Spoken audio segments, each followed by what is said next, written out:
messieurs, dames, donc je vous présente Mamba. C'est un mâle castré de 28 mois. C'est un membre à part entière de ma famille. Et c'est aussi mon chien de travail au sein des pompiers, puisque c'est un chien avec lequel on est en apprentissage, en recherche de personnes égarées ou ensevelies. Donc c'est un gros challenge qu'on relève, un rêve pour moi. Et voilà, je réalise mon rêve avec ce chien. Donc c'est un chien que j'ai récupéré au sein de mon association Les Amis de Sam, qui était un chien destiné en fait certainement aux chiens de combat, puisqu'on l'a récupéré dans les quartiers. Il avait 4 mois. Donc ma question est, quelle est sa position vis-à-vis de mes craintes et de mes exigences face à notre environnement? C'est-à-dire que c'est un chien qui a amené à croiser beaucoup d'autres animaux, des chiens, des chats, des chevaux. Devant, il va falloir que je fasse un effort. Et c'est vrai que je ne sais pas si c'est moi qui lui mets la pression ou si c'est lui qui la met, mais voilà, je ne sais pas si ma question est claire. Alors je vais essayer de la reformuler. Ce qu'on veut savoir de Mamba, s'il veut bien nous l'expliquer, c'est qu'est-ce qui se passe pour lui quand il est en présence d'autres chiens et que vous entrez un peu dans le stress. Voilà, ça. Exactement. Si vous voulez venir devant, là vous pouvez, mais à ce moment-là vous pouvez vous mettre debout sur les côtés si vous voulez le voir. En fait, l'intérêt de l'avoir ici, c'est que vous puissiez observer physiquement ses réactions. Quand on communique avec un animal, l'animal a souvent des gestuels qui correspondent, hein, mais ça va très vite et donc le temps de faire la phrase, il est passé à une autre gestuelle. C'est comme nous, dans la vie normale, ça se passe très très vite. Alors la première chose que je vais faire, c'est que je vais lui dire, donc vous voyez que là, déjà, je communique pas avec lui, hein, mais il suffit de l'observer pour comprendre qu'il est super interpellé par tous ces gens qui sont en train de le regarder, là il ne sait pas trop ce qui se passe. Hein. Alors, c'est pas un chien peureux, mais bon, il est quand même un peu mal à l'aise. Là, ça fait beaucoup d'attention sur lui d'un seul coup. On a bien compris que c'était un jeune chien qui était encore en train de prendre ses marques dans la société. Hein. Il n'est pas encore super éduqué, quoi. C'est ça, il est en plein là-dedans. Ok. Bon, alors, donc Mamba, bonjour.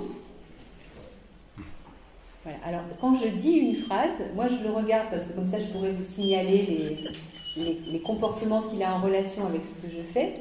Mais si je ne le regardais pas, si je le regardais de l'autre côté, ça serait exactement pareil pour moi. Moi, je n'ai pas besoin de le voir pour savoir comment il réagit. Parce qu'en fait, quand je me mets dans cet état de communication intuitive avec un animal, je place ma conscience dans un état relaxé. C'est comme si je faisais de la sophrologie peut-être, ou si je m'auto-hypnotisais. Hein, je rentre dans un état de fonctionnement cérébral ralenti, même si lui, il n'est pas du tout ralenti en ce moment, hein, il est un peu stressé. Ça m'est égal, je le laisse se stresser, moi je me ralentis. Voilà. Et donc, si je me ralentis et que je porte aussi mon attention sur lui, ça va l'aider à se poser. Hein. Et bien souvent, quand on fait cette première étape, eh bien, les animaux donnent l'impression qu'ils s'endorment. Au bout d'un moment, ils se calment, voilà, ils ferment les yeux, ils ne bougent plus, ils sont des vraies carpettes. Donc, la première chose que je fais, c'est ça. Et ensuite, eh bien, je vais commencer à focaliser ma pensée vers lui en lui envoyant des informations mentales, donc de la télépathie, si on veut, hein, puisque la pensée est une énergie, maintenant on le sait, la physique quantique l'a démontré. Et donc, je vais focaliser mon attention et je vais lui donner des informations que je vais vous dire en même temps à voix haute pour que vous sachiez ce que je fais, parce que sinon ça se fait en silence, c'est pas la peine de parler. Voilà, alors donc, bonjour. Je voudrais te dire quelque chose d'intéressant. Tu vois, tous ces gens, ils sont en train de découvrir qu'on peut parler chien, nous les gens. Et moi, je peux parler chien. Est-ce que tu avais remarqué que je peux parler chien?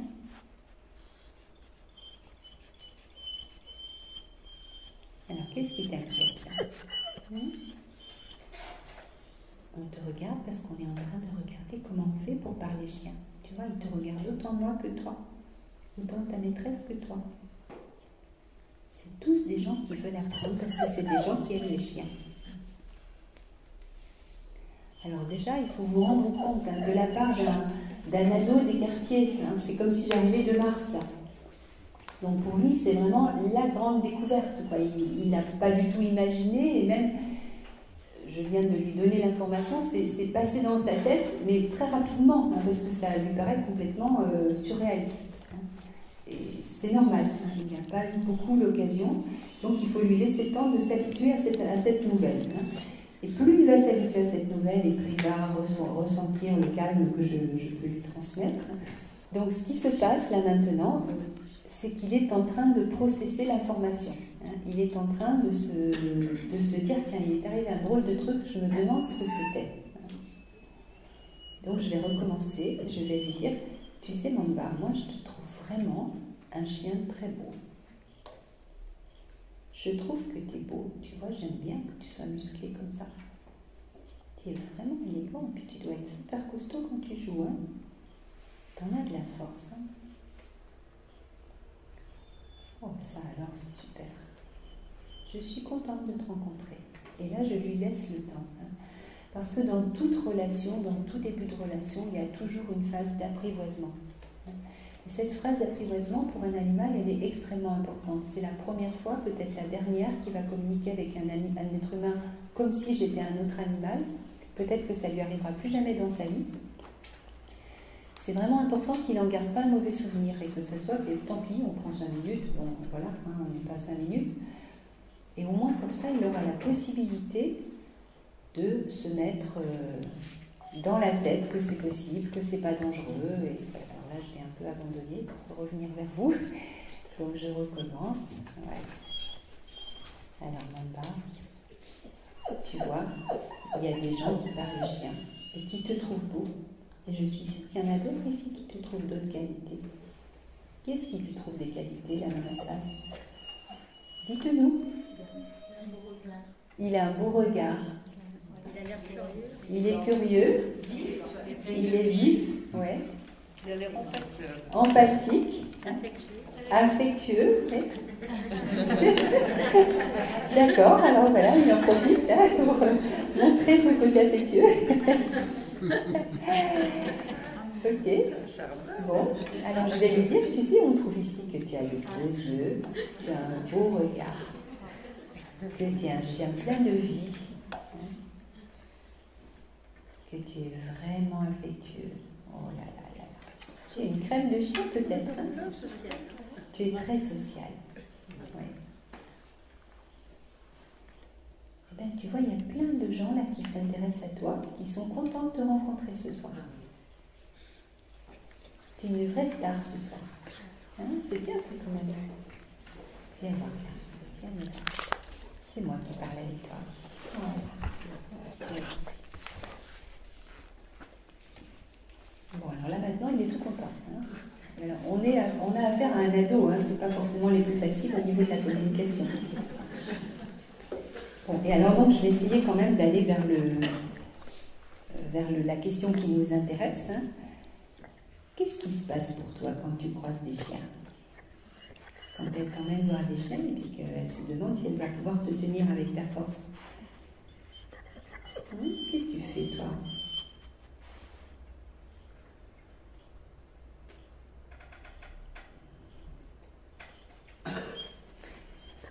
Alors en fait là, quand il y a des chiens en vue, on pourrait dire, il est pris d'une excitation, hein, et vraiment c'est comme s'il ne pouvait plus tenir en lui, il va devenir un ressort et il va aller vers le chien, mais sans aucune délicatesse, enfin quel que soit le profil de l'autre, il va être peut-être trop enthousiaste, en tout cas très maladroit certainement. Hein. Et ça va certainement beaucoup impressionner un certain nombre de chiens parce qu'il a quand même de la force. Hein. Mais lui, il devient comme un ressort. Il n'est pas agressif avec les Non, alors pas du tout. C'est pas du tout une intention d'agresser. C'est vraiment un chien, un chien. Hein. C'est une réaction de bébé peut-être, hein, un copain peut-être, un copain possible. Hein. Et donc, dans cette réaction, ben, on peut bien imaginer que ça ne sera pas facile de le tenir. C'est ça le problème pour vous? C'est tous les animaux en général, en fait. Hein. Oui, j'ai pris l'exemple. Avec les chats, quelle serait sa réaction parce que c'est un chien qui est dissuasif, mais qui n'a pas du tout un mauvais fond, je pense. Alors, on va essayer quand même avec les chats, on ne sait jamais, hein, parce qu'il y a des chiens qui ont la croyance qu'un bon chat est un chat mort, donc on va quand même vérifier avant. Voilà. Alors, qu'est-ce que tu fais quand tu vois des chats? Qu'est-ce qui se passe en toi quand tu vois des choses?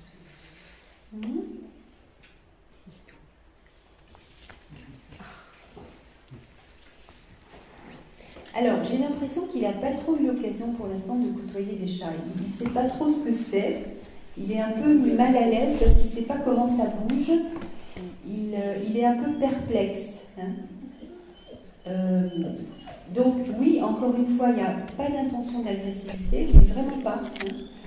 Par contre, si le chat le surprend, il peut réagir, quoi, sans vouloir faire mal, mais bon, il a de la force. Donc il peut réagir encore une fois avec sa maladresse, avec sa grande force physique, d'une façon qui ne plairait pas à un chat. Donc c'est vrai que là, s'il n'a pas encore été beaucoup socialisé avec d'autres animaux, ben, l'idéal, ça serait quand même qu'il soit un peu contrôlé et qu'il soit mis en contact avec des animaux qui ont une force équivalente. Parce que là, si on le met en contact avec un bichon ou ailleurs, qui peut lui faire mal sans le vouloir, quoi. Juste parce qu'il ne mesure pas sa force. Donc c'est un manque d'expérience, mais en lui, il y a une grande avidité de cette relation sociale. Vraiment, vraiment, c'est un chien qui veut de la relation sociale, qui veut jouer, qui veut essayer des trucs, enfin, voilà. Et il n'a pas encore vraiment bien compris qu'il y avait des choses qu'il fallait faire et d'autres qu'il ne faut pas faire. Il est maladroit, il n'est pas dégrossi. C'est pas du tout péjoratif, ça va venir. C'est tout le travail de l'éducation, évidemment. Alors, pour terminer sur le premier point, donc lui, je répète, il n'est pas angoissé. D'accord. L'angoisse, elle n'est pas partagée là. L'angoisse, elle est chez vous. Bon, il y a une incertitude vis-à-vis des chats. Évidemment, on pourrait demander ensuite vis-à-vis des hamsters, vis-à-vis de tout ce qu'on veut. Peut-être qu'il y en a un où il va décider que quand même ça peut être un gibier intéressant. On ne sait pas. Mais en tout cas, vis-à-vis des chiens, ce qui est peut-être la première socialisation possible à son stade, là, il n'est pas du tout contaminé par votre inquiétude. On le perçoit au club, c'est vrai qu'il est plutôt soumis, c'est un chien qui est équilibré. Après, moi, étant impliquée en protection animale, j'ai tendance à ramener pas mal d'animaux qui font du turnover, et lui, c'est assez récent, donc je ne voudrais pas causer un danger à un animal. C'est normal que vous soyez sur vos gardes, parce qu'il ne voudra pas faire mal, mais il pourra quand même. Ne serait-ce qu'en bousculant. Voilà. En bousculant de tout son élan un animal plus faible, il peut lui faire très mal, bien sûr. Même un être humain qui pèse quand même plus lourd que lui, tout simplement parce qu'il a trop d'énergie, quoi, il ne la maîtrise pas pour l'instant. Donc c'est clair que vous avez raison d'être inquiète, mais c'est clair aussi que lui, il n'a pas d'inquiétude. Voilà. Donc là, c'est vrai qu'avec l'éducateur, il va falloir travailler encore mais on est en cours de route. En communication intuitive, on peut lui expliquer ce qu'on attend de lui. Ce qui va, non pas le faire vivre l'expérience, mais au moins lui faire comprendre ce qui serait souhaitable. Et ça va normalement faciliter le cours d'éducation. Mais ça ne le remplacera pas. Mais ça va vraiment être important. Par exemple, si c'est un animal qui est un petit peu insécure, ça pourrait être son cas parce qu'il n'a pas trop de repères encore, eh bien, de le féliciter et de lui dire, voilà, on va te présenter un chien et je voudrais que tu fasses comme ça, en présence de ce chien. Donc, de lui expliquer ce qu'on attend et ensuite, on peut faire la félicitation aussi en communication intuitive. Ce qui peut être un peu plus discret ou un peu plus facile de le faire à distance. Mais ça ne remplacera pas la mise en situation. Bien sûr. Voilà. Alors maintenant, la question que vous aviez, c'est-à-dire qu'est-ce qu'il pense de son travail de recherche Alors, il a déjà commencé un petit peu Oui, tout à fait. Ça fait 1 an qu'on travaille. On y était encore aujourd'hui puisqu'on fait un stage d'une semaine là. D'accord. Il faut savoir que c'est par le jeu qu'on Alors, travaille. pour l'instant, donc j'ai oublié de vous donner le micro, donc je répète. Il a commencé il y a 1 an. Il était encore aujourd'hui. Il vient de finir une semaine de travail d'apprentissage de la recherche. Et ça se passe pour l'instant par le jeu parce qu'il est débutant. Alors. Comment ça se passe pour toi? Comment ça s'est passé pour toi, tout ce que tu as fait cette semaine-là? Soyons plus concrets pour lui.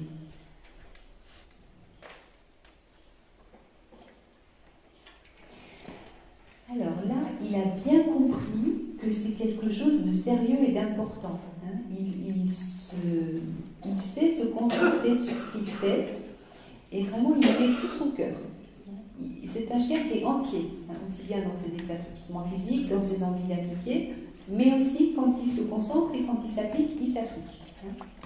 Donc ça lui plaît beaucoup parce qu'il a l'impression qu'il est valorisé par son travail, c'est-à-dire qu'il apprend des choses et qu'ensuite il est félicité, il est avec les autres, il veut de la relation, là il en a, et en plus il s'en sort bien, c'est-à-dire qu'il n'est pas en difficulté dans le travail qu'il fait pour l'instant.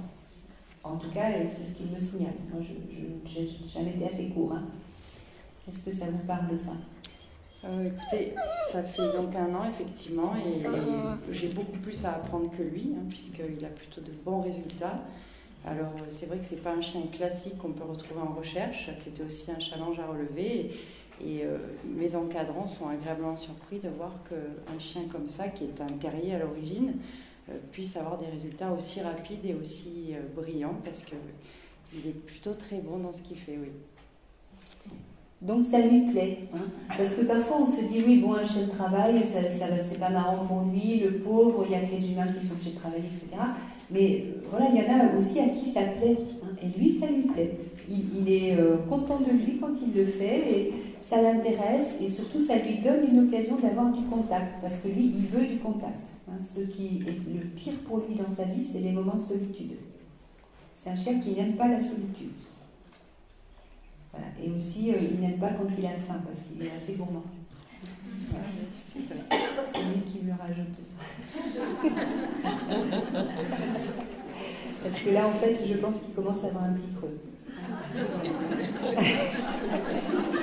C'est l'heure, effectivement. Voilà, il a une horloge dans l'estomac, comme on dit. Donc c'est pour ça qu'il me rajoute de lui-même cette petite information. Encore une fois, moi je ne sais pas quelle heure il mange, normalement. Voilà. Donc je vais le remercier beaucoup. Il y avait une question, si je peux encore une autre. Oui, c'était quand même primordial. C'est ma maman qui est ici. Je suis la maman. D'accord. Qui s'en occupe quand je suis absente. Et quand Delphine est absente, c'est moi qui m'en occupe. Et oui. C'est vrai qu'il est sympa, mais il me fait quand même peur parce que si j'ai le dos tourné, lorsque je pars de chez Delphine, il vient par derrière et il me manque les mollets. Parce que je vis seule, donc c'est elle qui s'en occupe. Donc, je sais pas est-ce que c'est la solitude? Pourquoi il mord les mollets quand vous partez vous l'avez en garde? Il ne mord pas, mais il cherche le contact. Alors bon, ça c'est quelque chose qui est connu chez les comportementalistes en fait. C'est logique dans son cas, donc je vais déjà vous donner la réponse logique et puis après je lui demanderai, parce que c'est vrai que c'est pas toujours exactement la même chose pour les animaux. Mais un comportementaliste vous dirait, c'est parce qu'il n'aime pas que vous partiez. Voilà. Donc c'est logique pour lui parce que c'est un chien qui veut du contact, qui veut de la relation sociale. Et si quand vous partez, il reste tout seul parce que ni vous ni votre fille n'êtes là, c'est probablement ça. Mais je vais lui demander quand même à lui, parce que ça peut nous donner des éléments peut-être différents. Ça c'est une généralité, ce que je viens de vous dire. Ou ça peut nous donner des éléments plus précis. Alors, qu'est-ce qui se passe pour toi là? Pourquoi tu lui mords les mollets comme ça? T'aimes bien te voir. Tu mordis, parce qu'il fait pas mal, il fait quand même attention. Ce qu'il me montre, en fait, il met les dents comme ça, tout doucement. Vraiment, il s'applique. Et pour même pas déchirer le tissu, quoi. Il est là, il est capable d'être très délicat. Oui, ça c'est bien que tu sois aussi prudent quand même. Ça serait dommage que tu lui abîmes ses habits. Mais dis-moi, pourquoi tu la mords comme ça?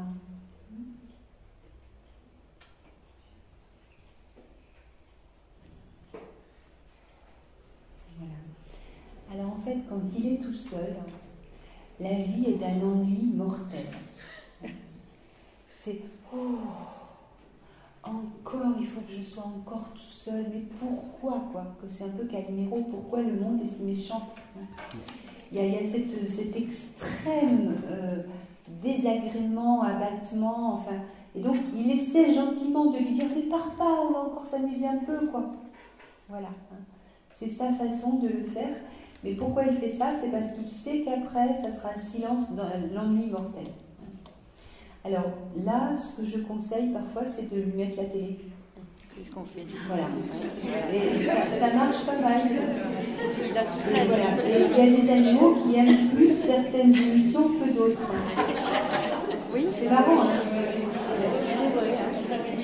Alors, ça marche. Je ne le fais pas exprès, je vous promets. Mais lui, il aime le foot. Il aime de voir des choses qui se déplacent. Alors bon, c'est des joueurs, mais lui, ça ne l'intéresse pas que ce soit des joueurs. Il aime de voir des choses qui se déplacent sur du verre. Et c'est une couleur différente, un petit objet qui se déplace sur du verre, ça m'intéresse beaucoup. C'est fou parce que, effectivement, depuis que ma mère a pris la décision de mettre la télé, moi j'ai une caméra à l'intérieur, je peux lui parler, mais j'évite parce que quand je lui parle à la caméra, il aboie encore plus. Quand il n'y a pas la télé, Mamba est devant la porte, assis, et il aboie pendant peut-être 4-5 heures d'affilée. Et il ne s'arrête pas, et c'est le couvre-feu. À partir de 23h, il faudrait que je sois rentrée. Sinon, ça ne va pas. Mais vu que je prends mes gardes, je ne peux pas être là tout le temps. Et du coup, quand on lui met la télé, c'est le jour et la nuit, c'est le cas de le dire, il n'aboie pas. Donc, c'est quand même beaucoup moins bien que quand il y a un être humain avec lui, de regarder, enfin, vous imaginez, quand on ne connaît pas les règles du foot, etc., on regarde des petits objets qui se déplacent sur un fond vert. C'est intéressant un certain temps, mais bon, d'un moment, ça fait un peu routine. Mais il aime bien parce que de temps en temps, ça crie. Enfin bon, il y a un peu de variété quand même. Hein. Voilà. Et par contre, avec la communication intuitive, eh bien, on peut lui dire à distance, je reviens, je t'aime, je compte sur toi pour garder la maison, ou etc. Hein. Reste bien calme, tu es un grand chien. On peut lui donner des messages comme ça et les animaux en général répondent à ça même à distance. Voilà. Alors Mamba, je te remercie vraiment beaucoup. Vous voyez que maintenant il est complètement calme. Hein. Il est entré dans le processus et il est à l'aise avec ce qui tout à l'heure l'avait beaucoup interpellé parce qu'il ne connaissait pas. Je te remercie beaucoup. Tu es vraiment un chien au grand cœur. Tu as un cœur immense. Oh oui. Il me regarde avec ses grands yeux dorés. Là. Tu as un cœur immense. Tu es magnifique. Voilà. On s'arrête là pour ce soir. Je suis sûre que maintenant, elle va toujours te mettre la télé quand elle va là.